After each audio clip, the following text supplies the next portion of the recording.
Você ouve agora audiolivro Os Exilados da Capela, por Edgar Armon. Apresentação: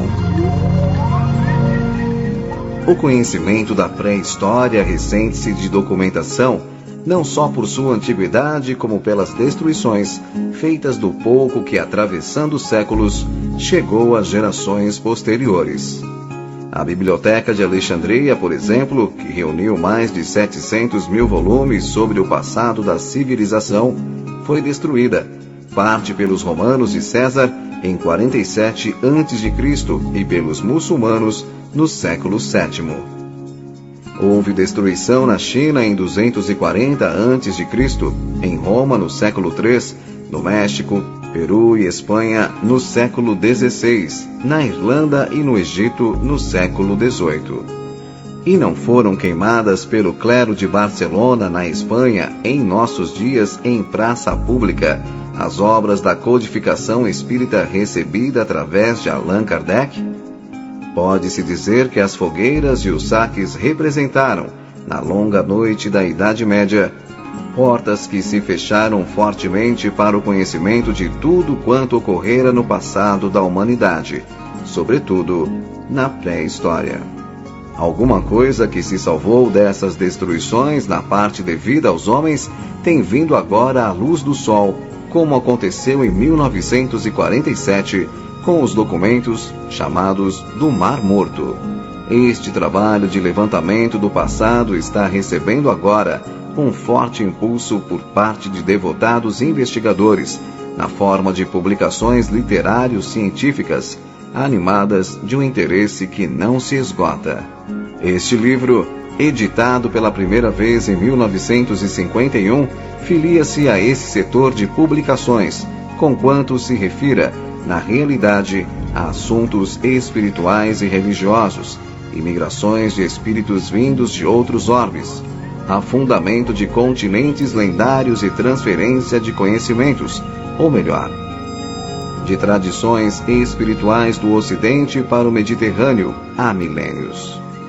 É um livro pioneiro na utilização didático-doutrinária desses conhecimentos, incluídos pelo autor nos programas da Escola de Aprendizes do Evangelho, da Iniciação Espírita, fundada em 1950, destinada a promover a culturação de todos aqueles que desejam realizar sua espiritualização na linha iniciática cristã, nos moldes estabelecidos pela doutrina dos Espíritos.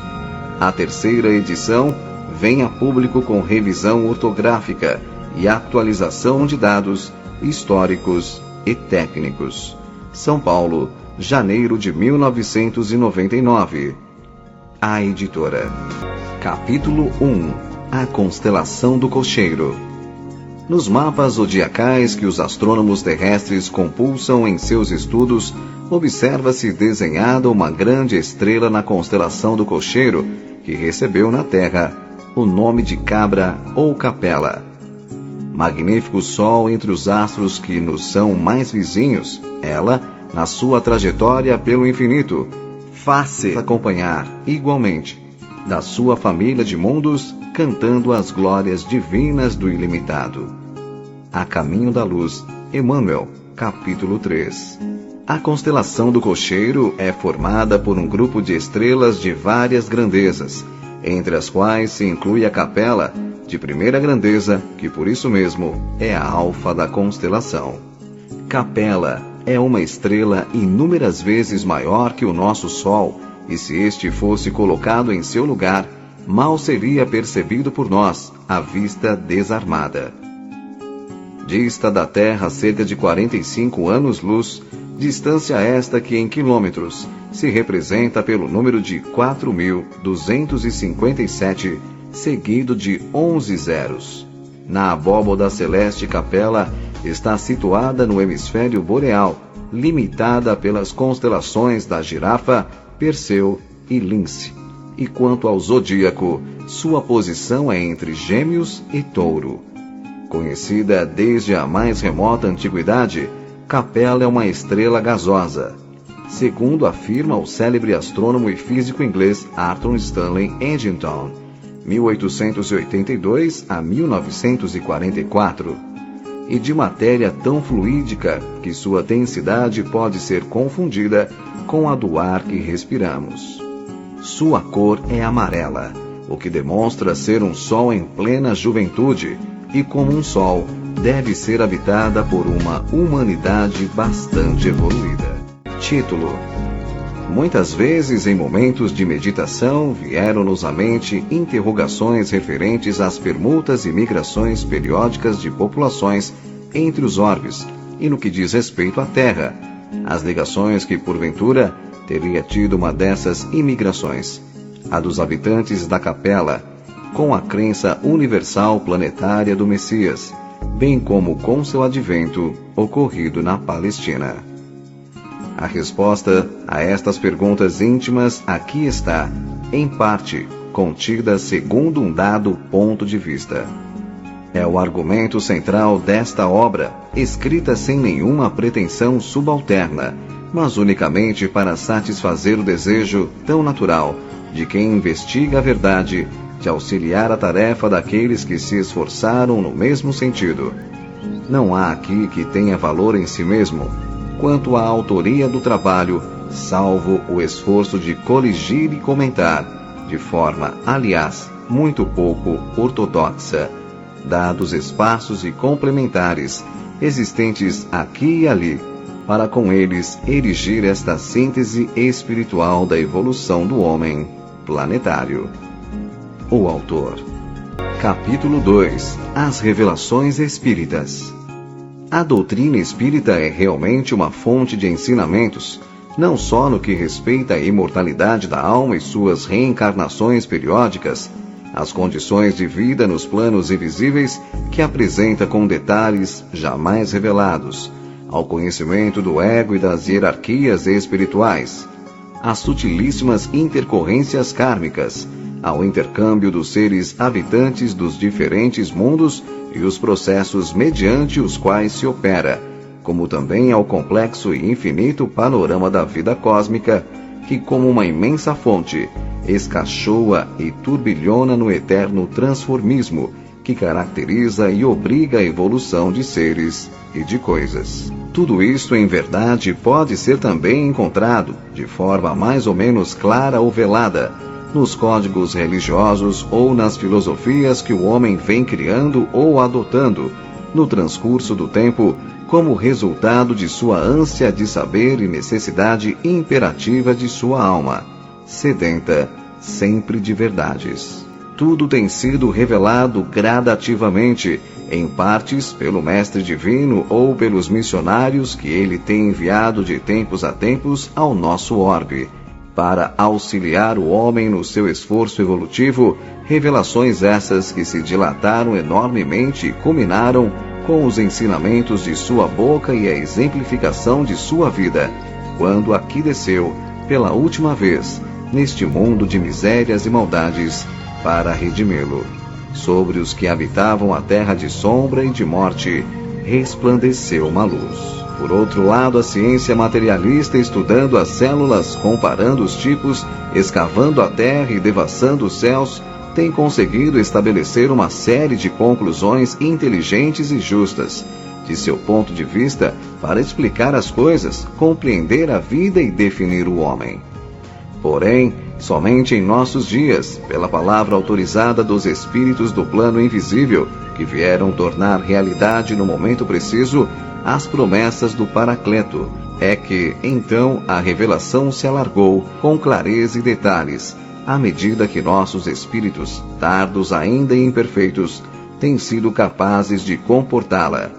Cumpre-se assim, linha por linha, a misericordiosa promessa do Cristo de nos orientar e esclarecer, quando disse: Eu rogarei ao Pai, e Ele vos dará outro Consolador, para que fique convosco para sempre, o Espírito de verdade, que o mundo não pode receber porque não o vê nem o conhece, mas vós o conheceis porque habita convosco e estará em vós. Ainda um pouco, e o mundo não me verá mais, porém vós me vereis, porque eu vivo, e vós vivereis. Não vos deixarei órfãos, voltarei para vós. Ainda tenho muitas coisas para vos dizer, mas não as podeis suportar agora. Porém, quando vier aquele Espírito de verdade, ele vos ensinará todas as coisas, e vos guiará em toda a verdade. Sim, não nos deixaria órfãos, e realmente não nos tem deixado. Já é grande e precioso o acervo de verdades de caráter geral que nos tem sido trazido, principalmente após o advento da terceira revelação pela mediunidade, e sobretudo nos terrenos da moral e das revelações espirituais entre os mundos. Porém, é necessário também que se diga que nesse outro setor, mais transcendente, dos conhecimentos cósmicos, um imenso horizonte ainda está escondido por detrás da cortina do ainda é cedo, e somente com o tempo e com a ascensão na escada evolutiva, poderá o homem desvendar os apaixonantes e misteriosos arcanos da criação divina. Emmanuel, um desses espíritos de verdade, vem se esforçando de algum tempo a esta parte em auxiliar a humanidade nesse sentido, levantando discretamente com o auxílio de outros benfeitores autorizados, novos campos da penetração espiritual, para que o homem deste fim de ciclo realize um esforço maior de ascensão e se prepare melhor para os novos embates do futuro no mundo renovado do terceiro milênio, que tão rapidamente se aproxima. Assim sabemos agora que esta humanidade atual foi constituída em seus primórdios por duas categorias de homens, a saber, uma retardada, que veio evoluindo lentamente através das formas rudimentares da vida terrena, pela seleção natural das espécies, ancedendo trabalhosamente da inconsciência para o instinto e deste para a razão. Homens, vamos dizer, autóctones, componentes das raças primitivas, das quais os primatas foram o tipo anterior mais bem definido, e outra categoria, composta de seres mais evoluídos e dominantes, que constituíram as levas exiladas da capela, o belo orbe da constelação do Cocheiro, a que já nos referimos, além dos inumeráveis sistemas planetários que formam a portentosa, inconcebível e infinita criação universal. Esses milhões de advenas para aqui transferidos em época impossível de ser agora determinada, eram detentores de conhecimentos mais amplos e de entendimentos mais dilatados em relação aos habitantes da Terra e foram um elemento novo que arrastou a humanidade animalizada daqueles tempos para novos campos de atividade construtiva, para a prática da vida social e, sobretudo, deu-lhe as primeiras noções de espiritualidade do conhecimento de uma divindade criadora. Mestres, condutores, líderes, que então se tornaram das tribos humanas primitivas, foram eles, os exilados, que definiram os novos rumos que a civilização tomou, conquanto sem completo êxito. Capítulo 3. Os 3 ciclos. Para melhor metodização do estudo que vamos fazer deste tão singular e interessante assunto, julgamos aconselhável dividir a história da vida humana na Terra em 3 períodos ou ciclos que, muito embora diferentes das classificações oficiais, nem por isso, todavia, representam discordância em relação a elas. Adotamos uma divisão arbitrária unicamente por conveniência didática, segundo um ponto de vista todo pessoal. É a seguinte: primeiro ciclo. Começa no ponto em que os prepostos do Cristo, já havendo determinado os tipos dos seres dos 3 reinos inferiores e terminado as experimentações fundamentais para a criação do até hoje misterioso tipo de transição entre os reinos animal e humano, apresentaram como espécime padrão, adequado às condições de vida no planeta, esta forma corporal crucífera, símbolo da evolução pelo sofrimento que, aliás, com ligeiras modificações se reflete no sistema sideral de que fazemos parte, até onde se estende a autoridade espiritual de Jesus Cristo, o sublime arquiteto e divino diretor planetário. O ciclo prossegue com a evolução, no astral do planeta, dos espíritos que formaram a primeira raça-mãe. Depois, com a encarnação dos homens primitivos na segunda raça-mãe, suas sucessivas gerações e selecionamentos periódicos para aperfeiçoamentos etnográficos, na terceira e na quarta, com a migração de espíritos vindos da capela. Corrupção moral subsequente e expurgo da terra, com os cataclismos que a tradição espiritual registra. Segundo ciclo. Inicia-se com as massas sobreviventes desses cataclismos, atravessa toda a fase consumida com a formação de novas e mais adiantadas sociedades humanas e terminava com a vinda do Messias Redentor. Terceiro ciclo. Começa no Gólgota, com o último ato de sacrifício do Divino Mestre e vem até nossos dias, devendo encerrar-se com o advento do terceiro milênio em pleno aquário, quando a humanidade sofrerá novo expurgo, que é o predito por Jesus nos seus ensinamentos, anunciado desde antes pelos profetas hebreus, simbolizado por João no Apocalipse e confirmado pelos emissários da terceira revelação, época em que se iniciará na Terra um período de vida moral mais perfeito, para tornar realidade os ensinamentos contidos nos Evangelhos cristãos. Capítulo 4. No tempo dos primeiros homens. Hoje não mais se ignora que os seres vivos, suas formas, estrutura, funcionamento orgânico e vida psíquica, longe de serem efeitos sobrenaturais ou fruto de acasos, resultam de estudos, observações e experimentações de longa duração, realizados por entidades espirituais de elevada hierarquia, colaboradoras diretas do Senhor, na formação e no funcionamento regular, sábio e metódico da criação divina. O princípio de todas as coisas e seres é o pensamento divino, que no ato da emissão e por virtude própria se transforma em leis vivas, imutáveis, permanentes. Entidades realmente divinas, como intérpretes, ou melhor, executoras dos pensamentos do Criador, utilizam-se do Verbo, que é o pensamento fora de Deus, e pelo Verbo plasmam o pensamento na matéria. A força do Verbo, dentro das leis, age sobre a matéria, condensando-a, criando formas, arcabouços, para as manifestações individuais da vida. O pensamento divino só pode ser plasmado pela ação dinâmica do Verbo, e se este só pode ser emitido por entidades espirituais individualizadas, o que o absoluto não é, intermediárias existentes fora do plano absoluto, as quais possuam força e poder para agir no campo da criação universal.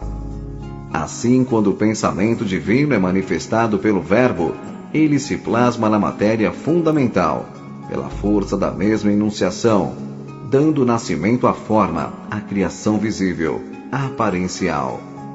Sem o Verbo não há essa criação, porque ela, não se concretizando na forma, é como se não existisse, permaneceria como o pensamento divino e revelado no campo da existência abstrata.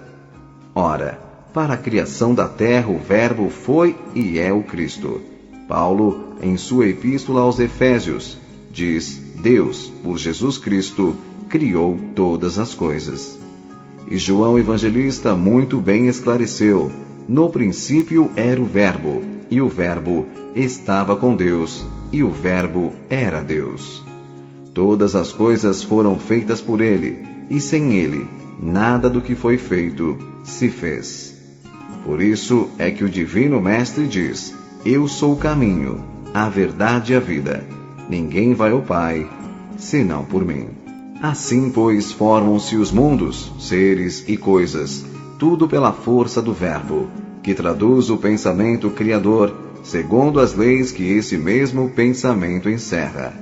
Noutras palavras, o absoluto pelo pensamento cria a vida e as leis, e entidades espirituais do plano divino, pela força do Verbo, plasmam a criação na matéria, dão forma e estrutura a todas as coisas e seres e presidem sua evolução na eternidade. Na gênese cósmica, no que se refere à Terra, a ação do Verbo traduziu o pensamento criador, a seu tempo, na constituição de uma forma globular fluídica, emanada do Sol central, que veio situar-se no devido ponto do sistema planetário, como novo recurso de manifestações de vida para seres em evolução. Circundando a Terra, formou-se uma camada fluídica, de teor mais elevado, destinada a servir-lhe de limitação e proteção, como também de matriz astral, para a elaboração das formas vivas destinadas a evoluir neste mundo em formação. Nessa camada se continham os germes dos seres, conforme foram concebidos pelos espíritos criadores das formas, representando tipos padrões, fluidicamente plasmados para futuros desenvolvimentos. E com o tempo progredindo a condensação da forma globular, segundo as leis que regem a criação universal, os gases internos emanados do núcleo central subiam à periferia do conjunto, onde eram contidos pela camada protetora, e daí, condensados pelo resfriamento natural, caíam novamente sobre o núcleo, em forma líquida, trazendo, contudo, em suas malhas, se assim podemos dizer, os germes de vida ali existentes. Esses germes, assim veiculados, espalharam-se pela superfície do globo em formação, aguardando oportunidade de desenvolvimento, e quando, após inúmeras repetições desse processo de intercâmbio, a periferia do globo ofereceu, finalmente, condições favoráveis de consistência, umidade e temperatura, nela surgiu a matéria orgânica primordial, o protoplasma, que permitiu a eclosão da vida com a proliferação dos germes já existentes, bem como espíritos humanos em condições primárias involutivas, mônadas, aptas ao início da trabalhosa escalada evolutiva na matéria, e outros germes que, segundo a cronologia dos reinos, deveriam, no futuro, também manifestar-se. Os seres vivos da Terra, com as formas que lhes foram atribuídas pelo Verbo e seus prepostos, apareceram no globo há centenas de milhões de anos. Primeiro nas águas, depois na terra, primeiro os vegetais, depois os animais, todos evoluindo até seus tipos mais aperfeiçoados. Segundo pesquisas e conclusões da ciência oficial, a Terra tem 2 bilhões de anos de existência, tendo vivido 1 bilhão de anos em processo de ebulição e resfriamento, após o que, e somente então, surgiram os primeiros seres dotados de vida. Até Louis Pasteur, 1822 a 1895, químico e biólogo francês, a opinião firme dos cientistas sobre a origem dos seres era a teoria da geração espontânea, segundo a qual os seres nascem espontânea e exclusivamente de substâncias materiais naturais, como, por exemplo, larvas e micróbios nascendo de elementos em decomposição. Com as pesquisas e conclusões deste eminente sábio francês, o conhecimento se modificou e ficou provado que os germes nascem uns dos outros, não tendo valor científico a suposição da geração espontânea, conquanto o problema continuava ainda de pé em relação ao primeiro ser, do qual os demais se geraram. Em 1935, o bioquímico americano Wendell Meredith Stanley, 1904 a 1971, isolou um micróbio incomparavelmente mais primitivo que qualquer dos demais conhecidos até então, e que se reproduzia, mesmo depois de submetido ao processo de cristalização. Como até então nenhum ser vivo pudera ser cristalizado e continuar a viver, daí se concluiu que o ser em questão era um intermediário entre a matéria inerte e a matéria animada pela vida. Admitiram os pesquisadores que esse fato veio preencher a grande lacuna existente entre os seres vivos mais atrasados, e as mais complexas substâncias orgânicas inanimadas, como, por exemplo, as proteínas. Esse ser seria, então, academicamente falando, o ponto de partida para as gerações dos seres vivos existentes na Terra, os quais, há 1,5 bilhão de anos, vêm evoluindo sem cessar, aperfeiçoando as espécies e suas atividades específicas. Nesses primórdios da evolução humana e no ápice do reino animal, estavam os símios, muito parecidos com os homens, porém, ainda animais, sem aquilo que justamente distingue o homem do animal, a saber, a inteligência. Deste ponto em diante, por mais que investigasse a ciência, não conseguiu localizar um tipo intermediário de transição, bem definido entre o animal e o homem.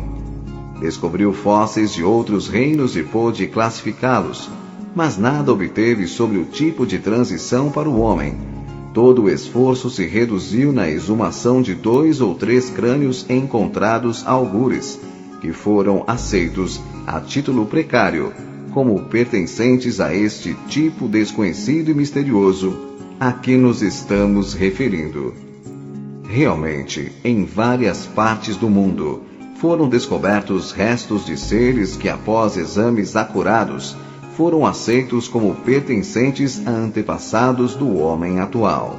Segundo a ciência oficial, quando o clima da Terra se amenizou, em princípios do Mioceno, uma das 4 grandes divisões da área terciária, isto é, o período geológico que antecedeu o atual, e os antigos bosques tropicais começaram a ceder lugar aos prados verdes, os antigos seres vivos que moravam nas árvores foram descendo para o chão, e aqueles que aprenderam a caminhar, erguidos, formaram a estirpe da qual descende o homem atual. Entre esses últimos que conseguiram erguer-se, prevaleceu um tipo que foi chamado procônsul, mais ou menos há 25 milhões de anos, o qual era positivamente um símio. E os tipos foram evoluindo até que mais ou menos há 1,5 milhão de anos surgiram as espécies mais aproximadas do tipo humano. Realmente, na Ásia, na África e na Europa, foram descobertos esqueletos de antropóides, macacos semelhantes ao homem, não identificados. Nas camadas do Pleistoceno inferior, também chamado Paleolítico, período antigo da Era da Pedra Lascada, e no Leolítico, Era da Pedra Polida, vieram à luz instrumentos, objetos e restos de dentes, ossos e chifres, cada vez mais bem trabalhados. Em 1807 surgiu em Heidelberg, na Alemanha, um maxilar inferior um tanto diferente dos tipos antropóides, até que finalmente surgiram esqueletos inteiros desses seres, permitindo melhores exames e conclusões. Primeiramente surgiram criaturas do tamanho de um homem, que andavam de pé, tinham cérebro pouco desenvolvido, as quais foram chamadas Pitecântropo, ou Homem de Java, que viveram entre 550 e 200 mil anos atrás. Em seguida surgiu o Sinântropo, ou Homem de Pequim, de cérebro também muito precário. Mais tarde surgiram tipos de cérebro mais evoluídos que viveram de 150 a 35 mil anos atrás, e foram chamados de Homens do Rio Solo, Polinésia, de Floresbed, África do Sul, da Rodésia, África, e o mais generalizado de todos, chamado Homem de Neandertal, Alemanha, cujos restos, em seguida, foram também encontrados nos outros continentes. Como possuíam um cérebro bem maior, foram chamados Homo sapiens, conquanto tivessem ainda muitos sinais de deficiências em relação à fala, à associação de ideais e à memória. O Neandertal foi descoberto em camadas do Pleistoceno médio, mas logo depois, no Pleistoceno superior, surgiram esqueletos de corpo inteiro e de atitude vertical, como por exemplo o tipo negroide de Grimaldi, o tipo branco do Cro-Magnon, pertencente à 4ª raça, Atlante, e o tipo Chancelad. E por fim, foram descobertos os tipos já bem desenvolvidos chamados homens de Swanscombe, Inglaterra, o de Cangeira, África, e o de Fontchevade, França, todos classificados como Homo sapiens sapiens, isto é, homens verdadeiros. Ainda hoje existem na Rodésia, África, tipos semelhantes ao Neandertal, que levam vida bestial e possuem crânio dolicocéfalo, ovalado, com diâmetro transversal menor que o diâmetro longitudinal. Esses tipos, estudados e classificados pela ciência, conquanto tenham servido de base para suas investigações e conclusões, não valem todavia como prova da existência do tipo de transição. Na realidade, a ciência ignora a data e o local do aparecimento do verdadeiro tipo humano, como também ignora qual o primeiro ser que pode ser considerado como tal. O elo, portanto, entre o tipo animal mais evoluído e o homem primitivo se perde entre o pitecântropo, que era bestial, e o Homo sapiens, que veio 400 mil anos mais tarde. Em resumo, eis a evolução do tipo humano. Símios ou primatas. Tipo evoluído de primata, procônsul, milhões de anos. Homo erectus, pitecântropo e sinântropo, 500 mil anos. Homo sapiens, solo, Rodésia, Florisbad, Neandertal, 150 mil anos. Homo sapiens sapiens, Swanscombe, Cangeira, Fontchevade, Cro-Magnon e Chancelade, 35 mil anos. É bem de ver que se houvesse existido esse tipo intermediário, inúmeros documentos fósseis dessa espécie existiriam, como existem de todos os outros seres vivos, e assim, como houve e ainda há inúmeros símios, representantes do ponto mais alto da evolução dessa classe de seres, também havia os tipos correspondentes, intermediários entre uns e outros. Se a ciência, até hoje, não descobriu esses tipos intermediários, é porque eles realmente não existiram na Terra.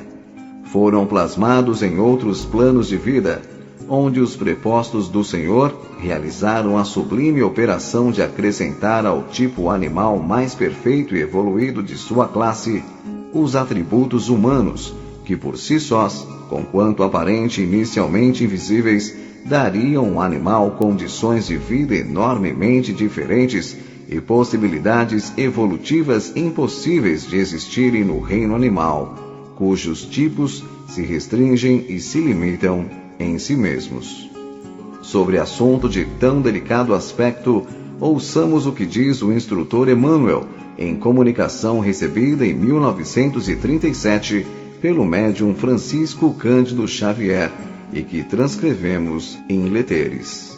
Amigos, que a paz de Jesus descanse sobre vossos corações. Segundo estudos que pude efetivar em companhia de elevados mentores da espiritualidade, posso dizer-vos francamente que todas as formas vivas da natureza estão possuídas de princípios espirituais. E princípios que evoluem da alma fragmentária até a racionalidade do homem. A razão, a consciência, a noção de si mesmo, constituem na individualidade a súmula de muitas lutas e de muitas dores em favor da evolução anímica e psíquica dos seres. O processo, portanto, da evolução anímica se verifica através de vidas cuja multiplicidade não podemos imaginar, nas nossas condições de personalidades relativas, vidas essas que não se circunscrevem ao reino nominal, mas que representam o transunto das mais variadas atividades em todos os reinos da natureza. Todos aqueles que estudaram os princípios de inteligência dos considerados absolutamente racionais, grandes benefícios produziram, no objetivo de esclarecer esses sublimes problemas do drama infinito do nosso progresso pessoal.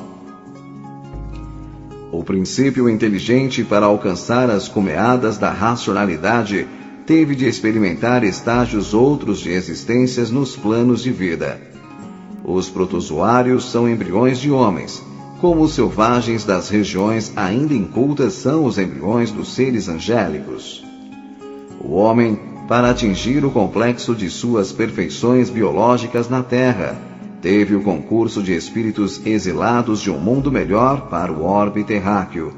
Espíritos esses que se convencionou chamar de componente da raça adâmica, que foram em tempos remotíssimos desterrados para as sombras e para as regiões selvagens da Terra, porquanto a evolução espiritual do mundo em que viviam não mais a tolerava, em virtude de suas reincidências no mal. O vosso mundo era então povoado pelos tipos do primata hominus, dentro das eras da caverna e do sílex, e essas legiões de homens singulares, pelo seu assombroso e incrível aspecto, se aproximavam bastante do Pithecanthropus erectus, estudado pelas vossas ciências modernas como um dos respeitáveis ancestrais da humanidade. Foram, portanto, as entidades espirituais a que me referi, que, por misericórdia divina e em razão das novas necessidades evolutivas do planeta, imprimiram um novo fator de organização às raças primigênias, dotando-as de novas combinações biológicas, objetivando o aperfeiçoamento do organismo humano. Os animais são os irmãos inferiores dos homens. Eles também, como nós, vêm de longe, através de lutas incessantes e redentoras, e são como nós, candidatos a uma posição brilhante na espiritualidade. Não é em vão que sofrem nas fainas benditas, da dedicação e da renúncia, em favor do progresso dos homens. Seus labores, penosamente efetivados, terão um prêmio que é o da evolução na espiritualidade gloriosa. Eles, na sua condição de almas fragmentárias no terreno da compreensão, têm todo um exército de protetores dos planos do alto, objetivando a sua melhoria e o amplo desenvolvimento de seu progresso em demanda do reino nominal. Em se desprendendo do invólucro material, encontram imediatamente entidades abnegadas que os encaminham na senda evolutiva, de maneira que a sua marcha não encontre embaraços quaisquer que os impossibilitem de progredir, como se torna necessário, operando-se sem perda de tempo, a sua reencarnação. Qual a forma animal que se acha mais vizinha do homem? O macaco, tão carinhosamente estudado por Darwin nas suas cogitações filosóficas e científicas, é um parente próximo das criaturas humanas, falando-se fisicamente com seus pronunciados laivos de inteligência, mas a promoção do princípio espiritual do animal, a racionalidade humana, se processa fora da Terra, dentro de condições e aspectos que não posso vos descrever, dada a ausência de elementos analógicos para as minhas comparações. E que Jesus nos inspire, esclarecendo as nossas mentes em face de todas as grandiosidades das leis divinas imperantes na criação. Assim, pois quando essa operação transformadora se consumou fora da Terra, no astral planetário ou em algum mundo vizinho, estava ipso facto criada a raça humana com todas as suas características e atributos iniciais à primeira raça-mãe, que a tradição espiritual oriental definiu da seguinte maneira: espíritos ainda inconscientes, habitando corpos fluídicos, pouco consistentes. Capítulo 5. As encarnações na segunda raça. Quando cessou o trabalho de integração de espíritos animalizados nesses corpos fluídicos e terminaram sua evolução, aliás muito rápida nessa raça padrão, o planeta se encontrava nos fins de seu terceiro período geológico e já oferecia condições de vida favoráveis para seres humanos encarnados. Já de muitos seus elementos materiais estavam estabilizados e o cenário foi julgado apto a receber o Rei da Criação. Iniciou-se então essa encarnação nos homens primitivos formadores da segunda raça-mãe, que a tradição esotérica também registrou com as seguintes características: espíritos habitando formas mais consistentes, já possuidores de mais lucidez e personalidade, porém ainda não fisicamente humanos.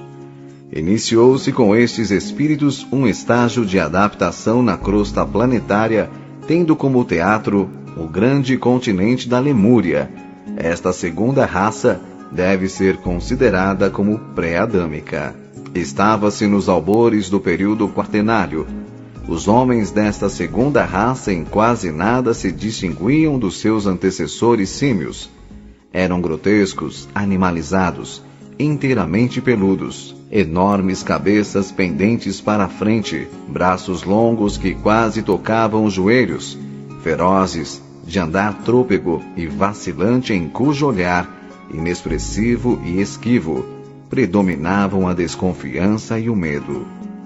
Alimentavam-se de frutos e raízes, viviam isolados, escondidos nas matas e nas rochas, fugindo uns dos outros, vendo nas feras que os rodeavam por toda a parte seres semelhantes a eles mesmos, e procriando-se instintivamente sem preocupação de estabelecerem entre si laços de afeto ou de intimidade permanente.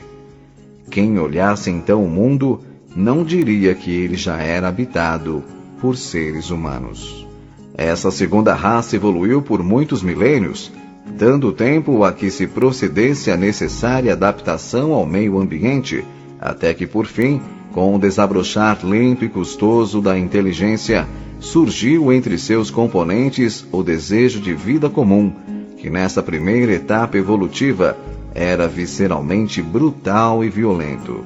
Os ímpetos do sexo nasceram de forma terrivelmente bárbara, e os homens saíam furtivamente de seus antros escuros para se apoderarem pela força de companheiras inconscientes e indefesas, com as quais geravam filhos que se criavam por si mesmos, ao redor do núcleo familiar, como feras.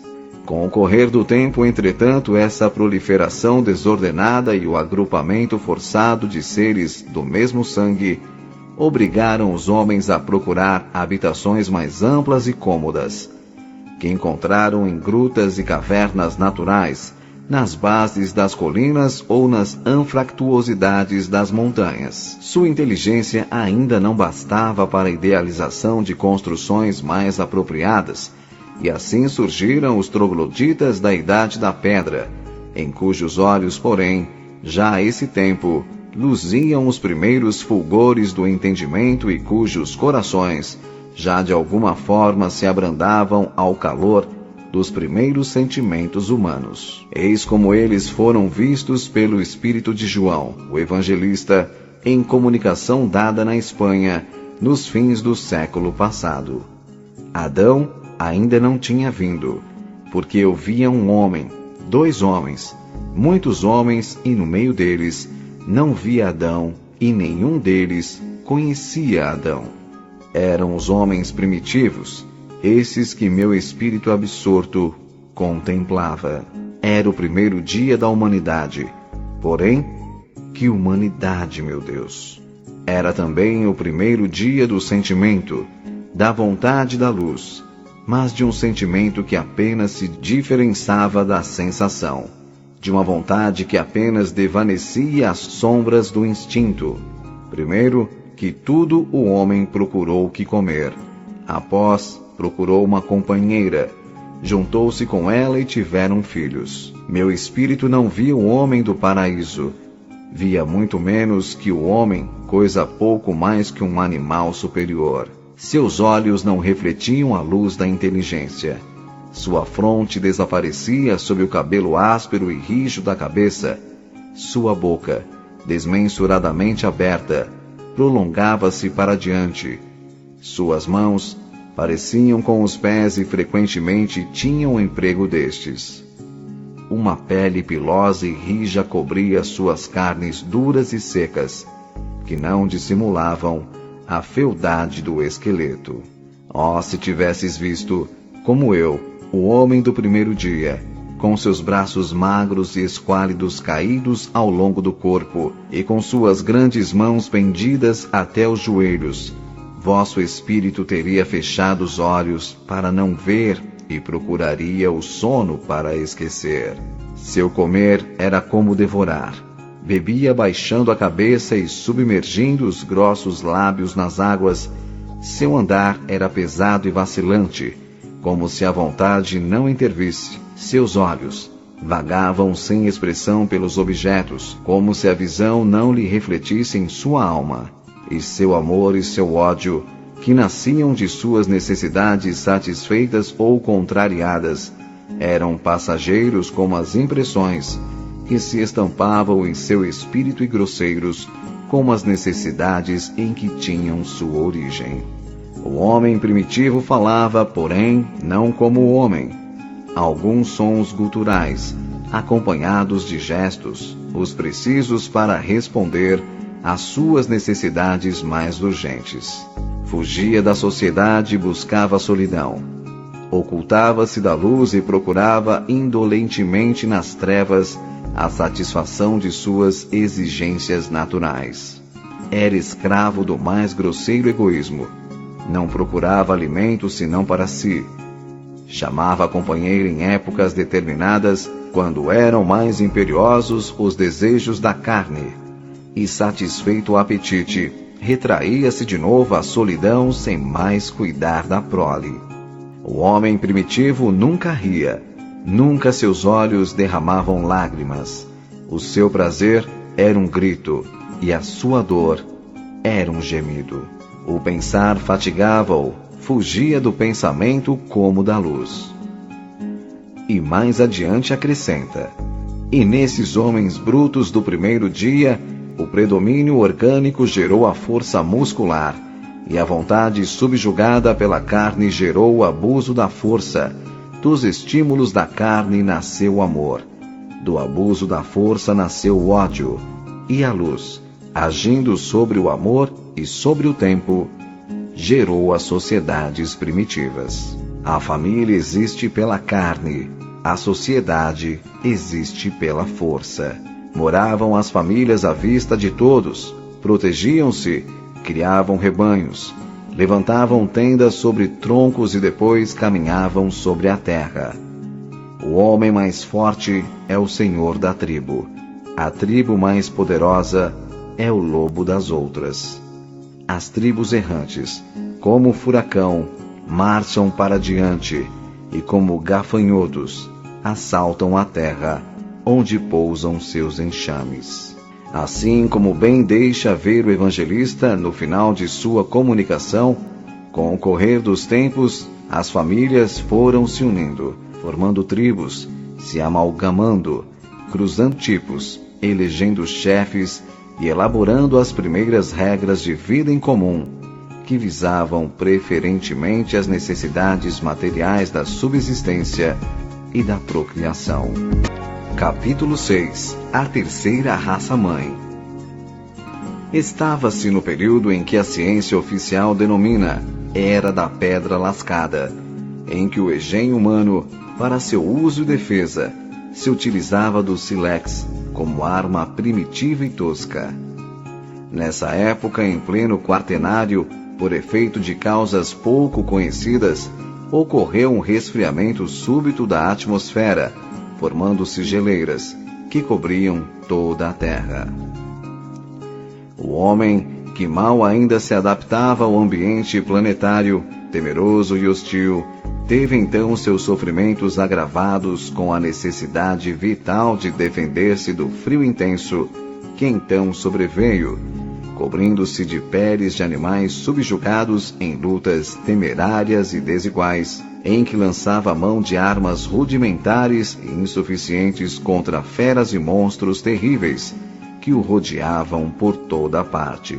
Foi então que o seu instinto e as inspirações dos assistentes invisíveis o levaram à descoberta providencial do fogo, o novo e precioso elemento de vida e defesa, que abriu à humanidade torturada de então novos recursos de sobrevivência e de conforto. Entretanto, tempos mais tarde, as alternativas da evolução física do globo determinaram um acentuado aquecimento geral, que provocou súbito degelo e terríveis inundações, Fenômeno esse que na tradição pré-histórica ficou conhecido como o dilúvio universal, atribuído a um desvio do eixo do globo que se oblicou e provocado pela aproximação de um astro que determinou também alterações na sua órbita, que se tornou então mais fechada. Mas o tempo transcorreu em sua inexorável marcha e o homem, a poder de sofrimentos indizíveis e penosíssimas experiências de toda sorte, conseguiu superar as dificuldades dessa época tormentosa. Acentuou-se em consequência o progresso da vida humana no orbe, surgindo as primeiras tribos de gerações mais aperfeiçoadas, que formaram a humanidade da terceira raça-mãe, composta de homens de porte agigantado, cabeça mais bem conformada e mais ereta, braços mais curtos e pernas mais longas, que caminhavam com mais aprumo e segurança, em cujos olhos se vislumbravam mais acentuados lampejos de entendimento. Nasceram principalmente na Lemúria e na Ásia, e suas características etnográficas, mormente no que se respeita à cor da pele, cabelos e feições do rosto, variavam muito, segundo a alimentação, os costumes e o ambiente físico das regiões em que habitavam. Eram nômades. Mantinham-se em lutas constantes entre si e, mais que nunca, predominavam entre eles a força e a violência. A lei do mais forte prevalecendo para a solução de todos os casos, problemas ou divergências que entre eles surgissem. Todavia, formavam já sociedades mais estáveis e numerosas do ponto de vista tribal, sobre as quais dominavam sob o caráter de chefes ou patriarcas aqueles que fisicamente houvessem conseguido vencer todas as resistências e afastar toda a concorrência. Do ponto de vista espiritual ou religioso, essas tribos eram ainda absolutamente ignorantes e já de alguma forma fetichistas, pois adoravam, por temor ou superstição instintiva, fenômenos que não compreendiam imagens grotescas representativas, tanto de suas próprias paixões e impulsos nativos, como de forças maléficas ou benéficas, que ao seu redor se manifestavam perturbadoramente. Da mesma comunicação de João Evangelista a que já nos referimos, transcrevemos aqui mais os seguintes evocativos períodos. Depois do primeiro dia da humanidade, o corpo do homem aparece menos feio, menos repugnante à contemplação de minha alma. Sua fronte começa a debuxar-se na parte superior do rosto, quando o vento açoita e levanta as ásperas melenas que a cobrem. Os seus olhos são mais vivos e transparentes, o seu nariz é mais afilado e levantado, e a sua boca é menos proeminente. Seus braços são menos longos e esquálidos, suas carnes menos secas, suas mãos menos volumosas e com dedos mais prolongados, os ossos do esqueleto mais arredondados, mais bem dispostos aos movimentos das articulações, maior elasticidade existe nos músculos e mais transparência na pele que cobre todo o corpo. No seu olhar se reflete o primeiro raio de luz intelectual, como um primeiro despertar do seu espírito adormecido. No seu caminhar, já menos lerdo e vacilante, adivinha-se a ação inicial da vontade. O princípio das manifestações espontâneas procura a mulher e não mais a abandona. Assiste-lhe no nascimento dos filhos, com quem reparte o calor e o alimento. O sentimento começa a despertar-lhe. A humanidade nessa ocasião estava então num ponto em que uma ajuda exterior era necessária e urgente, não só para consolidar os poucos e laboriosos passos já palmilhados, como principalmente para dar-lhe diretrizes mais seguras e mais amplas no sentido evolutivo. Em nenhuma época da vida humana tem-lhe faltado o auxílio do alto, que quase sempre se realiza pela descida de emissários autorizados. O problema da Terra, porém, naqueles tempos, exigia para sua solução medidas mais amplas e mais completas, que, aliás, não tardaram a ser tomadas pelas entidades espirituais responsáveis pelo progresso planetário, como veremos em seguida. Capítulo 7. Como era então o mundo? Oriente. O grande continente da Lemúria, que se estendia das alturas da ilha de Madagascar para o leste e para o sul, cobrindo toda a região ocupada hoje pelo Oceano Índico, descendo até a Austrália e incluindo a Polinésia. B. A região central da Ásia, limitada ao sul pelo Himalaia, e que se estendia para leste, Pacífico adentro, para o oeste, terminava num grande mar, que subia de sul para norte, passando pelas regiões hoje ocupadas pelo Indostão, Beluchistão, Pérsia e Tartária, e terminando na região subártica. Esse foi o habitat central da terceira raça. Ocidente. C. O continente formado pela Grande Atlântida, que se desenvolvia de sul a norte sobre a região hoje ocupada pelo Oceano Atlântico, que lhe herdou o nome. D. A parte superior da América do Norte, que formava então dois braços dirigidos, um para Oriente, na direção da atual Groenlândia, e outro para Ocidente, prolongando-se pelo Oceano Pacífico, na direção da Ásia. Nestas duas regiões se estabeleceram, mais tarde, os povos da quarta raça. E. Ao norte, um continente ártico, denominado Hiperbóreo, que cobria toda a região do Polo Norte, mais ou menos até a altura do paralelo 80, sobre todo o território europeu. Esta foi a região habitada mais tarde pelos formadores da quinta raça, os Árias. Além desses 5 continentes, a tradição consigna a existência do chamado Primeiro Continente, Terra Sagrada, Terra dos Deuses, que era o berço do primeiro Adão, a habitação do último mortal divino, escolhido como uma sede para a humanidade, devendo presidir a semente da futura humanidade. Como se vê, trata-se da própria capela, que após a descida dos exilados, passou a ser considerada como uma região ligada à terra, um prolongamento desta por ser a própria pátria, o paraíso momentaneamente perdido, e para onde deveriam voltar ao fim de seu exílio. Esses continentes a que nos referimos eram então habitados pelos homens da terceira raça, que assim se distribuíam. Na Lemúria, os Hutas, homens de pele escura. Na Ásia, os Mongóis, de pele amarelada.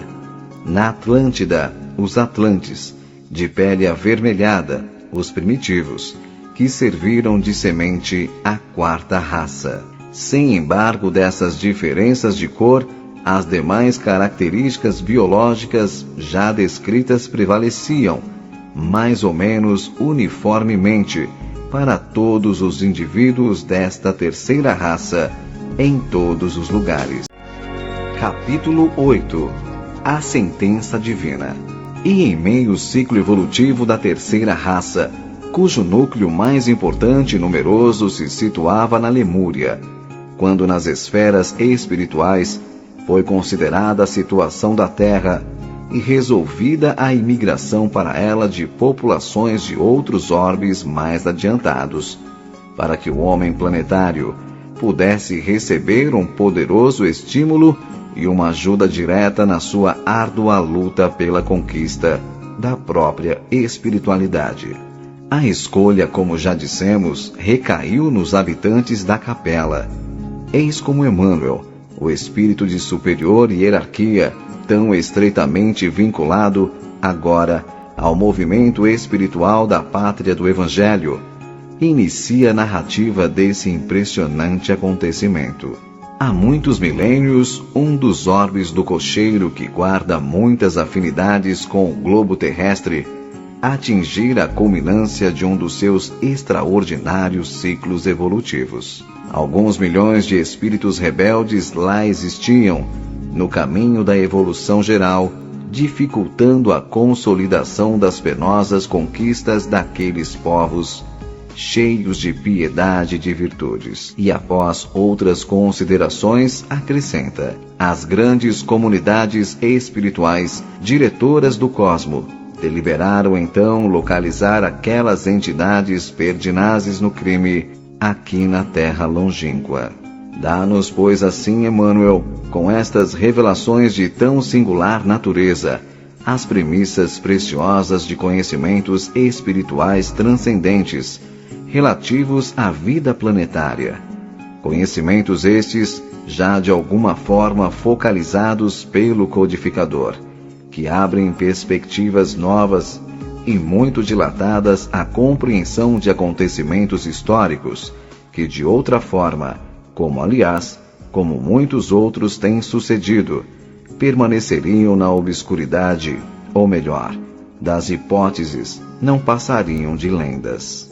Aliás, essa permuta de populações entre orbes afins de um mesmo sistema sideral, e mesmo de sistemas diferentes, ocorre periodicamente, sucedendo sempre a expurgos de caráter seletivo, como também é fenômeno que se enquadra nas leis gerais da justiça e da sabedoria divinas, porque vem permitir reajustamentos oportunos, retomadas de equilíbrio, harmonia e continuidade de avanços evolutivos para as comunidades de espíritos habitantes dos diferentes mundos. Por outro lado, é a misericórdia divina que se manifesta, possibilitando a reciprocidade do auxílio, a permuta de ajuda e de conforto, o exercício, enfim, da fraternidade para todos os seres da criação. Os escolhidos neste caso foram os habitantes da capela, que, como já foi dito, deviam dali ser expurgados por terem se tornado incompatíveis com os altos padrões de vida moral, já atingidos pela evoluída humanidade daquele orbe. Resolvida, pois, a transferência, os milhares de espíritos atingidos pela irrecorrível decisão foram notificados do seu novo destino e da necessidade de sua reencarnação em planeta inferior. Reunidos no plano etéreo daquele orbe, foram postos na presença do Divino Mestre para receberem o estímulo da esperança e a palavra da promessa, que lhes serviriam de consolação e de amparo nas trevas dos sofrimentos físicos e morais que lhes estavam reservados por séculos.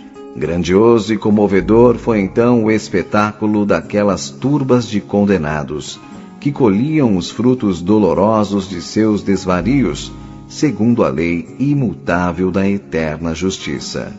Eis como Emmanuel, no seu estilo severo e eloquente, descreve a cena. Foi assim que Jesus recebeu, à luz do seu reino de amor e de justiça, aquela turba de seres sofredores e infelizes. Com a sua palavra sábia e compassiva, exortou aquelas almas desventuradas à edificação da consciência pelo cumprimento dos deveres de solidariedade e de amor, no esforço regenerador de si mesmas. Mostrou-lhes os campos de lutas que se desdobravam na terra, envolvendo-as no halo bendito de sua misericórdia e de sua caridade sem limites. Abençoou-lhes as lágrimas santificadoras, fazendo-lhes sentir os sagrados triunfos do futuro e prometendo-lhes a sua colaboração cotidiana e a sua vinda no porvir. Aqueles seres desolados e aflitos, que deixavam atrás de si todo um mundo de afetos, não obstante os seus corações empedernidos na prática do mal, seriam degredados na face obscura do planeta terrestre. Andariam desprezados na noite dos milênios da saudade e da amargura. Reencarnar-se-iam no seio das raças ignorantes e primitivas, a lembrarem um paraíso perdido nos firmamentos distantes. Por muitos séculos não veriam a suave luz da capela, mas trabalhariam na terra acariciados por Jesus e confortados na sua imensa misericórdia.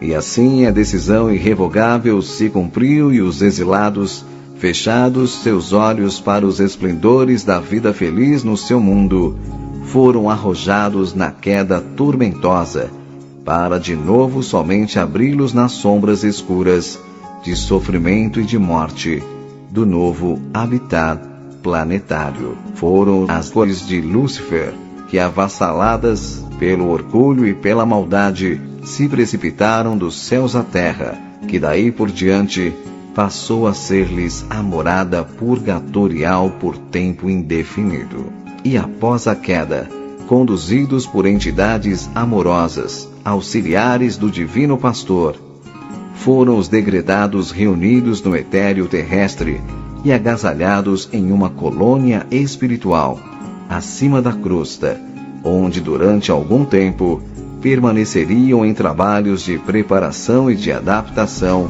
para a futura vida a iniciar-se no novo ambiente planetário. Capítulo 9. As reencarnações punitivas. A esse tempo, os prepostos do Senhor haviam conseguido selecionar, em várias partes do globo e no seio dos vários povos que o habitavam, núcleos distintos e apurados de homens primitivos em cujos corpos, já biologicamente aperfeiçoados, devia iniciar-se a reencarnação dos capelinos. Esses núcleos estavam localizados no Oriente, no Planalto do Pamir, no centro-norte da Ásia e na Lemúria, e no Ocidente entre os primitivos Atlantes e entre todos os chineses, mongóis, eram os mais adiantados, como confirma Emmanuel quando diz: quando se verificou a chegada das almas proscritas da capela em épocas remotíssimas, já a existência chinesa contava com uma organização regular, oferecendo os tipos mais homogêneos e mais selecionados do planeta, em face dos remanescentes humanos primitivos. Suas tradições já andavam, de geração em geração, construindo as obras do porvir. E acrescenta: inegavelmente o mais prístino foco de todos os surtos evolutivos do globo é a China milenária.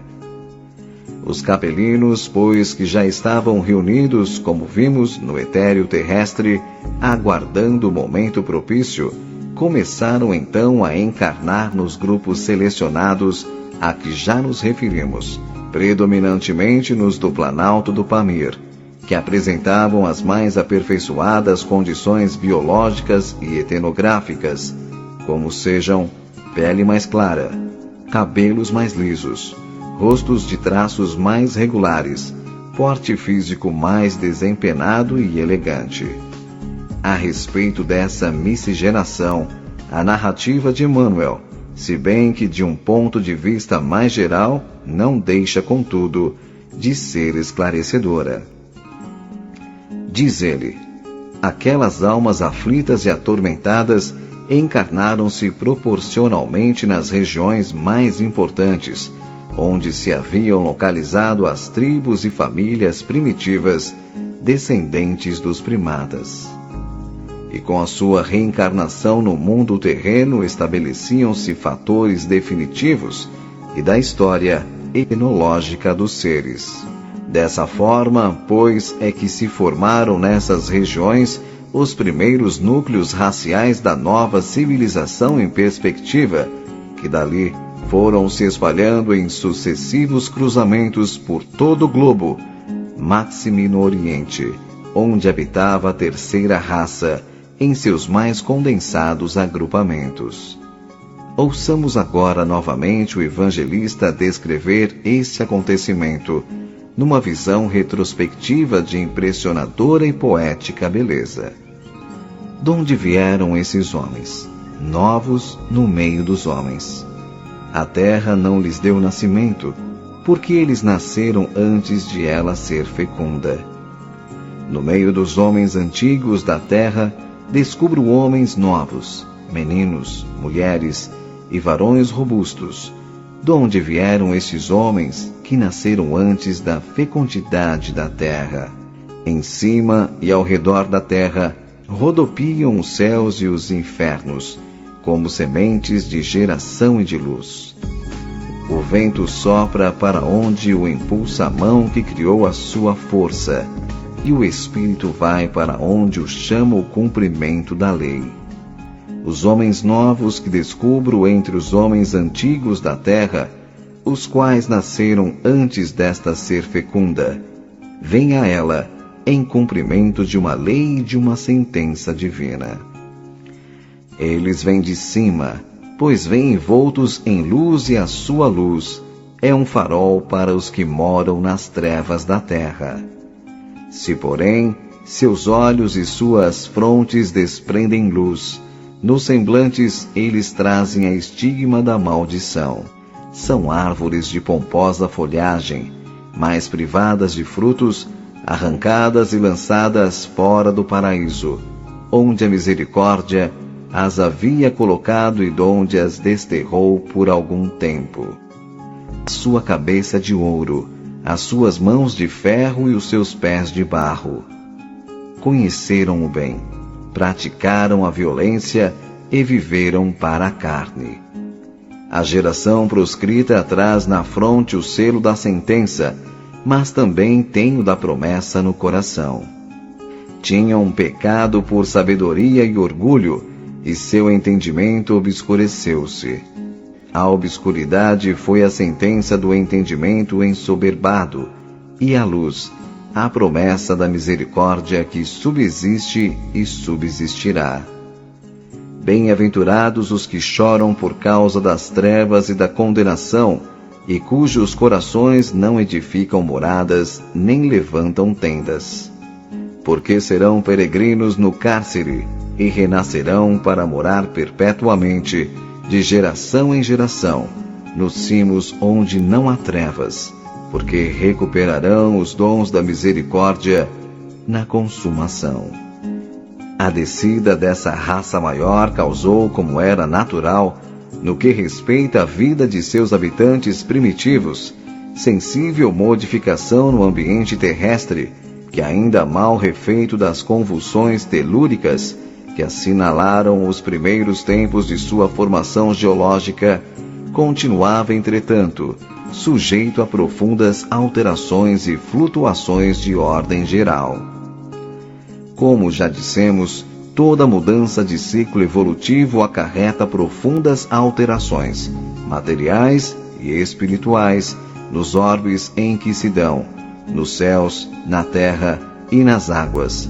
Há terríveis convulsões, deslocamentos, subversões de toda a ordem com dolorosos sofrimentos para todos os seus habitantes. Logo, após os primeiros contatos que se deram com os seres primitivos e reencarnados os capelinos nos tipos selecionados já referidos, verificou-se de pronto tamanha dessemelhança e contraste, material e intelectual, entre essas duas espécies de homens, que sentiram aqueles imediatamente a evidente e assombrosa superioridade dos Advenas, que passaram logo a ser considerados super-homens, semideuses, filhos de Deus, como diz a Gênese mosaica, e como é natural, a dominar e dirigir os terrícolas. Formidável impulso em consequência foi então imprimido à incipiente civilização terrestre em todos os setores de suas atividades primitivas.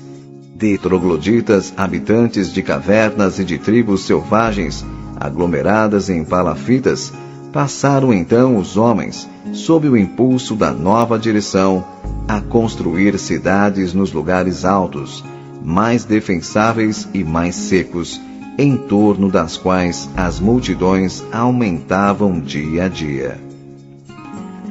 Tribos nômades se reuniam aqui e ali, formando povos e nações, com territórios já agora mais ou menos delimitados, e com o correr do tempo, definiram-se as massas etnográficas com as diferenciações asseguradas pelas sucessivas e bem fundamentadas reproduções da espécie. Adotaram-se costumes mais brandos e esboçaram-se os primeiros rudimentos das leis. Os povos, que então saíam da era da pedra polida, estabeleceram os fundamentos da indústria com a utilização, se bem que incipiente, dos metais, foi-se assegurando aos poucos a base de uma consciência coletiva, e os homens, pelas experiências já sofridas e pelo crescente despertar da razão, ainda que embrionária, iniciaram uma tentativa de organização social em um novo e mais promissor período de civilização. Enfim, naquela paisagem primitiva e selvagem, que era realmente um cadinho combusto de forças em ebulição, definiram-se os primeiros fundamentos da vida espiritual planetária. Capítulo 10. Tradições espirituais da descida. Não existe que saibamos nos arquivos do conhecimento humano que nos dê desse fato remotíssimo de tão visceral interesse, a saber, o da miscigenação de raças pertencentes a orbes siderais diferentes. Revelação tão clara e transcendente como essa que nos vem pelos emissários da doutrina espírita, tanto como consta em seus primeiros anúncios da codificação kardeciana e das comunicações subsequentes de espíritos autorizados, como agora desta narrativa impressionante de Emmanuel, que estamos a cada passo citando. Realmente, perlustrando os anais da história, das ciências, das religiões e das filosofias, vemo-las inçadas de relatos, enunciados e afirmativas emitidos por indivíduos inspirados, que impulsionaram, impeliram o pensamento humano, desde os albores do tempo em todas as partes do mundo. Conceitos, concepções que representam um colossal acervo de conhecimentos de toda espécie e natureza. Mas em nenhum desses textos a cortina foi jamais levantada tão alto para deixar ver como esta humanidade se formou no nascedouro, segundo as linhas espirituais da questão. O espírito humano, por isso mesmo, e por força dessa ignorância primária, foi se deixando desviar por alegorias, absorver e fascinar por dogmas inaceitáveis, teorias, idealizações de toda sorte, muitas realmente não passando de fantasias extravagantes ou elucubrações cerebrais alucinadas. Todavia, neste particular que nos interessa agora, nem tudo se perdeu da realidade. E buscando-se no fundo da trama, muitas vezes inextricável e quase sempre alegórica dessas tradições milenárias, descobrem-se aqui e ali filões reveladores das mais puras gemas que demonstram não só a autenticidade, como também a exatidão dos detalhes desses empolgantes acontecimentos históricos, que estão sendo trazidos a lume pelos mensageiros do Senhor nos dias que correm. Assim, compulsando-se a tradição religiosa dos hebreus, verifica-se que o livro apócrifo de Enoque diz, em certo trecho, no capítulo 6:21, houve anjos, chamados veladores, que se deixaram cair do céu para amar as filhas da terra. E quando os anjos, os filhos do céu, as viram, por elas se apaixonaram e disseram entre si, vamos escolher esposas da raça dos homens e procriemos filhos.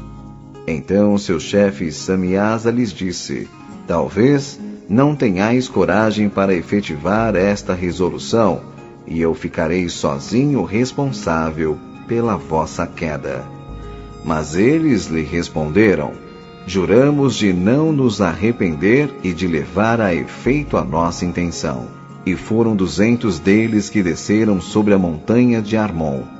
A partir de então, esta montanha foi denominada Armon, que quer dizer montanha do juramento. Desses consórcios nasceram gigantes que oprimiram os homens. Eis os nomes dos chefes desses anjos que desceram: Samiazá, que era o primeiro de todos, Uraque-Baramel, Azibimel, Tamiel, Ramuel, Danel, Amarazaque, Azequiel, Saracnial, Azael, Armes, Batraal, Anami, Zeveleel, Sansaveel, Ertrael, Turel, Jumiael e Arazial. Eles tomaram esposas com as quais viveram, ensinando-lhes a magia, os encantamentos e a divisão das raízes e das árvores. Amarazaque ensinou todos os segredos dos encantamentos. Batraal foi o mestre dos que observam os astros. Asquiel revelou os signos e Azael revelou os movimentos da lua. Este livro de Enoque, anterior aos de Moisés, é também muito citado pelos exegetas da antiguidade e pelo apóstolo Judas Tadeu em sua epístola, versículo 14, e dá, pois, testemunho deste acontecimento. Enoque, no velho hebraico, significa iniciado. Falam dele Orígenes, Procópio, Tertuliano, Lactâncio, Justino, Irineu de Leão, Clemente de Alexandria e outros santos católicos. Os maniqueus o citavam a miúdo e Eusébio diz que sua obra intitulada Preparação do Cristo no Espírito do Evangelho, que Moisés, no Egito, aprendeu com esse livro de Enoque. No século XVIII, o explorador escocês Jaime Bruce, 1730 a 1794, descobriu um exemplar dele na Abissínia, mais tarde traduzido para o inglês pelo arcebispo Lawrence. Os etíopes, que são os medianitas da Bíblia, também dizem que Moisés abeberou-se nesse livro, que lhe fora ofertado por seu sogro, o sacerdote Jetro, e que dele se valeu para escrever a Gênese. Os Jubileus, outro livro muito antigo dos hebreus, acrescenta que os veladores vieram à terra para ensinar aos homens a vida perfeita, mas acabaram seduzidos pelas mulheres encarnadas. Este livro, também conhecido como a Pequena Bíblia, é considerado ainda mais antigo que o próprio Velho Testamento.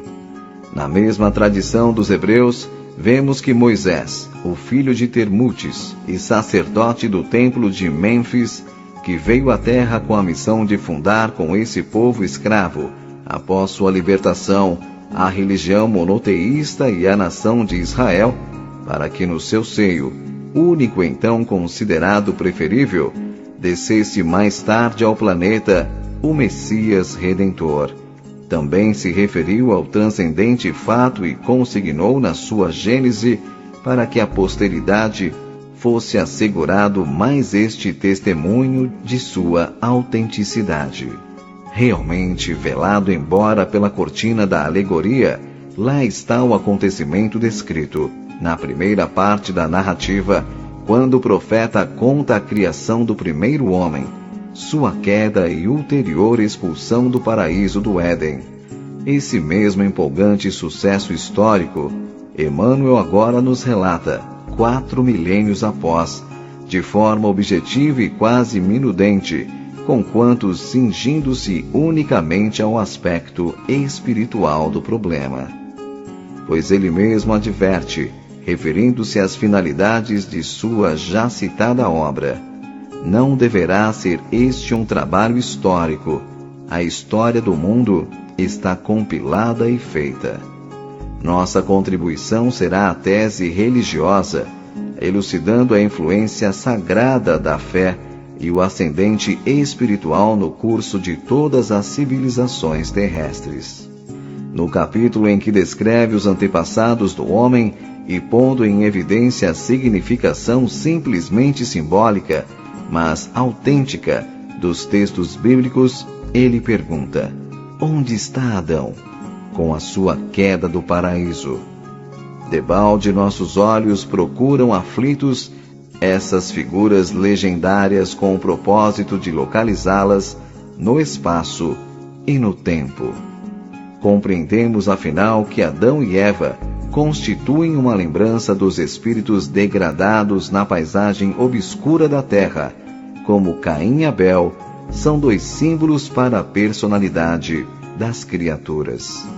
Sim, realmente Adão representa a queda dos espíritos capelinos neste mundo de expiação que é a terra, onde o esforço verte lágrimas e sangue, como também no sagrado texto está predito: maldita é a terra por causa de ti, disse o Senhor, com dor comerás dela todos os dias de tua vida. Com o suor do teu rosto comerás o pão até que te tornes a terra. Refere-se o texto aos capelinos, às sucessivas reencarnações que sofriam para resgate de suas culpas.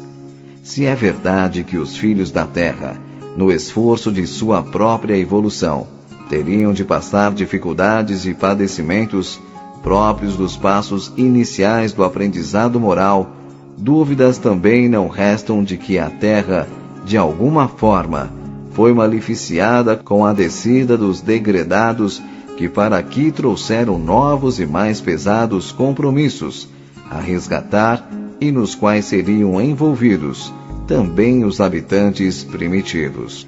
Compreendemos, pois, pelos textos citados, que as gerações de Adão formam as chamadas raças adâmicas, vindas da capela, designação que o esoterismo dá, segundo seus pontos de vista, aos espíritos que formaram a primeira raça-mãe, na fase em que, não possuindo corpo, forma e vida, não podiam encarnar na crosta planetária, o que é muito diferente. O esoterismo adota esta suposição para poder explicar a vida da mônada espiritual da sua fase evolutiva. Mas como temos explicado, para nós essa fase cessa no reino mineral, e a partir daí a mônada começa sua evolução, não no astral terreno, mas adstrita ou integrada, mais ou menos nos reinos inferiores, mineral, vegetal e animal.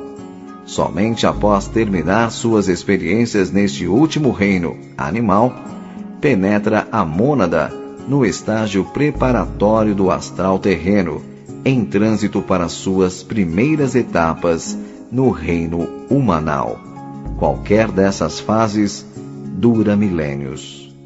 Mas retomando a narrativa e no entendimento iniciático, diremos que Caim e Abel, os dois primeiros filhos, são unicamente símbolos das tendências do caráter dessas legiões de emigrados, formadas em parte por espíritos rebeldes, violentos e orgulhosos, e em parte por outros, ainda que criminosos, porém jamais pacificados, conformados e submissos à vontade do Senhor.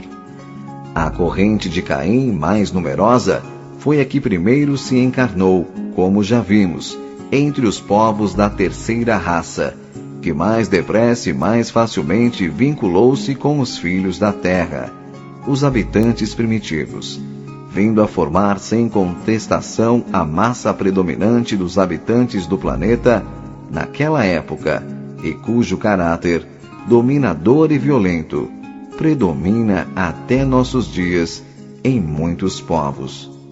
Como conta Moisés, e saiu Caim da face do Senhor e habitou na terra de Nod, da banda do oriente do Éden. E conheceu Caim, a sua mulher, e ela concebeu e gerou Enoque, e ele edificou uma cidade. É fácil de ver que se Caim e Abel realmente tivessem existido como filhos primeiros do primeiro casal humano, não teria Caim encontrado mulher para com ela se casar, porque a terra seria então desabitada. É, pois, evidente que os capelinos, ao chegar, já encontraram o mundo habitado por outros homens. O texto significa que as primeiras legiões de exilados, saindo da presença do Senhor em Capela, vieram à terra encarnando-se primeiramente no Oriente, mesclando-se com as mulheres dos povos aí existentes, gerando descendentes e edificando cidades. E dizendo, da banda do Oriente do Éden, confirma o conceito, porque é suposição corrente que o Éden da Bíblia, se bem que alegórico, referia-se a uma região situada na Ásia Menor, e o oriente dessa região justamente fica para os lados da Lemúria e Ásia, onde habitavam os Rutas da terceira raça. E quanto aos exilados da corrente de Abel, diz a Gênese na força do seu símbolo, que eles foram suprimidos logo no princípio, o que deixa entender que a sua permanência na terra foi curta. Prosseguindo na enumeração das tradições referentes à descida dos exilados da Capela, verificamos que os babilônios antigos, conforme inscrições cuneiformes descobertas pela ciência em escavações situadas em Cuniunic, povoação da antiga Caldeia, somente reconheciam como tendo existido à época do dilúvio duas raças de homens, sendo uma de pele escura que denominavam os Adames Negros, e outra de pele clara, que denominavam os Sarcos, ambas tendo por antepassados uma raça de deuses que desceram à terra, obedecendo a 7 chefes, cada um dos quais orientava e conduzia uma massa de homens. Acrescentavam essas inscrições que esses seres eram considerados prisioneiros da carne, deuses encarnados, e terminavam afirmando que foi assim que se formaram as 7 raças adâmicas primitivas. Na tradição dos hindus, na parte revelada ao ocidente por H.P. Blavatsky, lê-se que, pelo meio de evolução da terceira raça-mãe, chamada raça lemuriana, vieram à Terra seres pertencentes a uma outra cadeia planetária, muito mais avançada em sua evolução.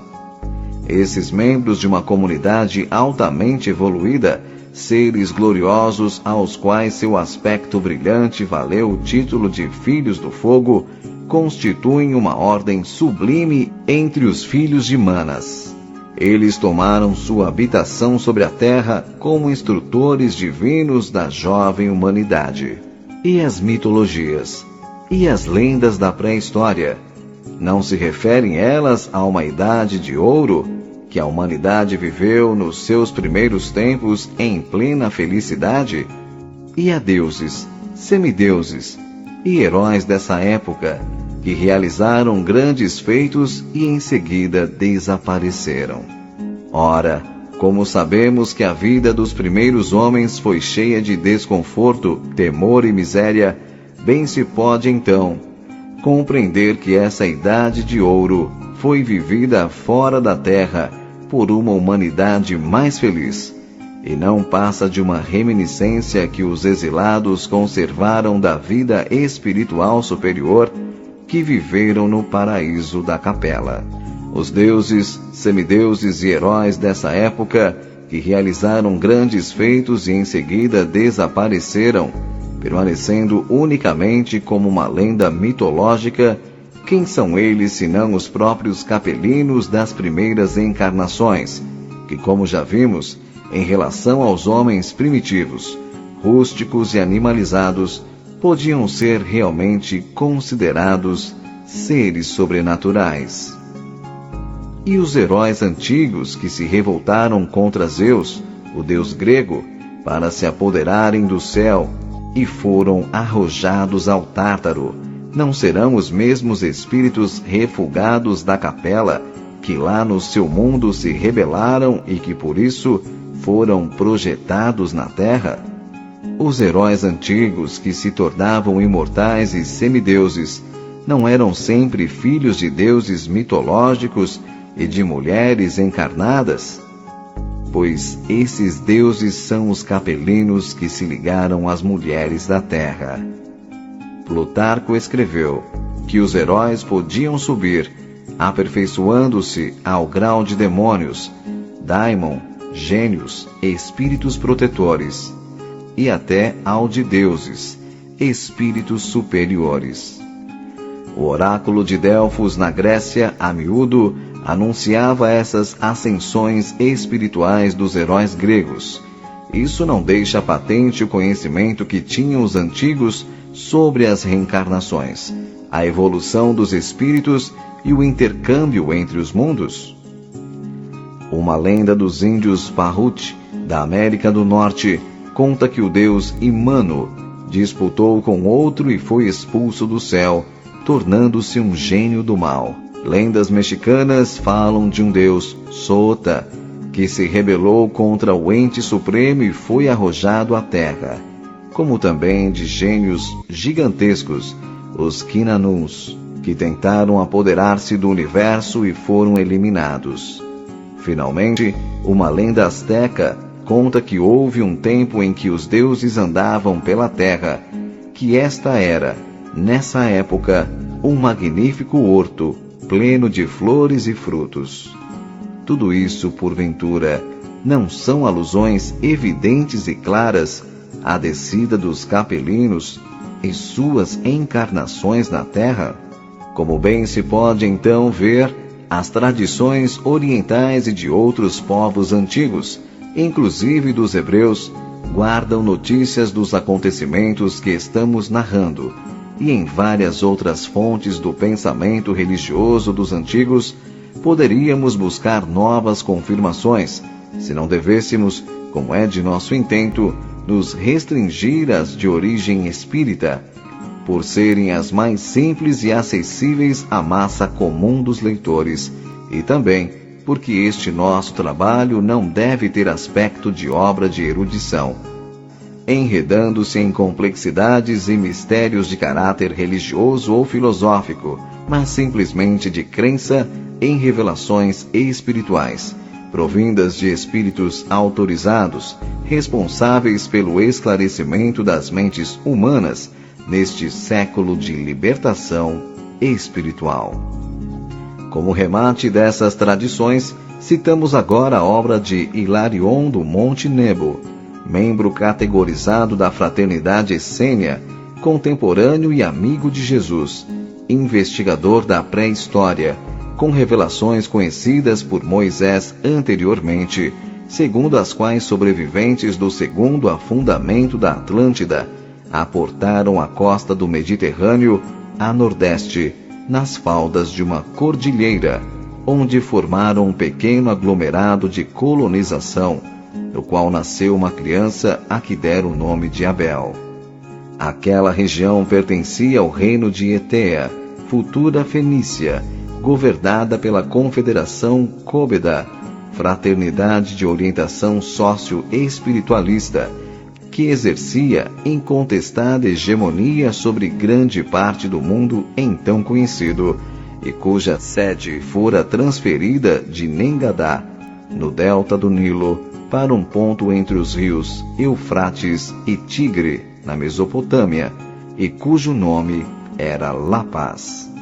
Transferido para La Paz, o jovem assimilou os conhecimentos científicos e religiosos da época, destacando-se pelas excepcionais virtudes morais e inteligência que possuía, as quais lhe permitiram ascender à direção geral dessa fraternidade, prestando relevantes serviços e sacrificando-se, por fim, em benefício da paz dos povos que governava, ameaçada por um pretendente rebelde de nome Caíno.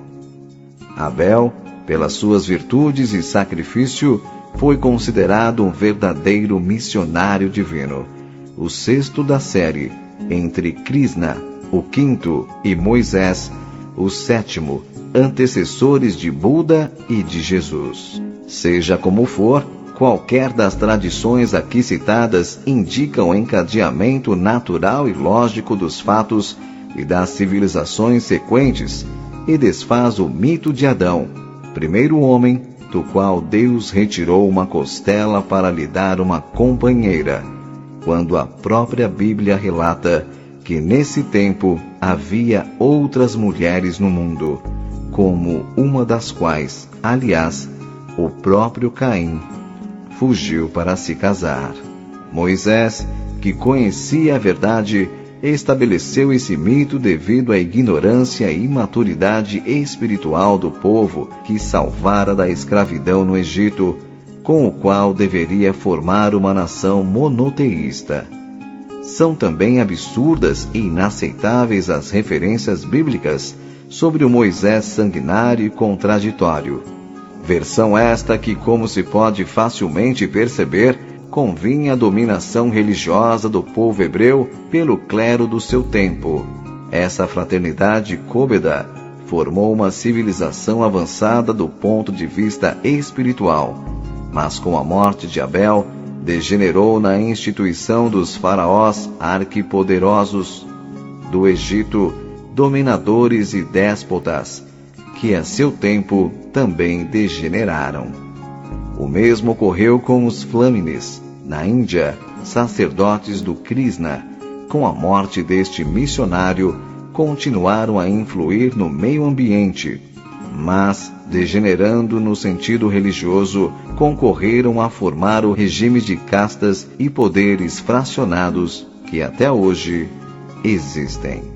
É regra já afirmada pela experiência que, após realizar a finalidade espiritual a que se propuseram, as organizações iniciáticas redentoras deveriam encerrar suas atividades, como fizeram os essênios na Palestina. Após a morte de Jesus, não deveriam fundir-se com a sociedade que decorresse de suas atividades missionárias, porque não poderiam conservar sua pureza e elevada condição. Para se perpetuarem, teriam de aliar-se à nova ordem de coisas quase sempre com base na força, passando por cima das leis espirituais do amor universal que vieram estabelecer na Terra.